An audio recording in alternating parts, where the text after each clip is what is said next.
Dès son accession au trône, Nzinga comprend que les Portugais ne tiendront jamais leur parole. Il continue de s'emparer de terres, de capturer des habitants et d'exiger une soumission totale. Nzinga n'a alors plus d'autre choix que la guerre. Nzinga adopte une stratégie de guérilla, utilisant la jungle comme un terrain d'avantage tactique. Elle sait cependant que seule, elle ne pourra pas l'emporter. Pour renforcer son armée, elle s'allie avec les Zimbangala, donc ce sont des guerriers mercenaires réputés pour leur brutalité. Puis, en 1641, une opportunité en or se présente. Les Hollandais entrent en guerre contre le Portugal. Nzinga voit en eux des alliés précieux et forme une coalition avec eux. Et grâce à cette alliance, elle parvient à reprendre Luanda, la capitale angolaise. Mais cette victoire sera de courte durée.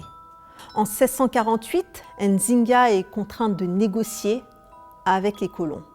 Donc pour obtenir la paix et la reconnaissance de son statut par le pape Alexandre VII, elle se convertit au christianisme, par force bien évidemment.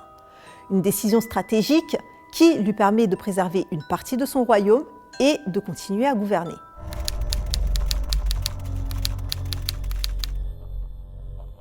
Nzinga fascine autant qu'elle effraie. Certains récits racontent qu'elle pratiquait des rituels mystiques avant les batailles pour s'assurer la protection des ancêtres. D'autres expliquent qu'elle commandait un bataillon de femmes guerrières influencées par les traditions des Amazones du Dahomey.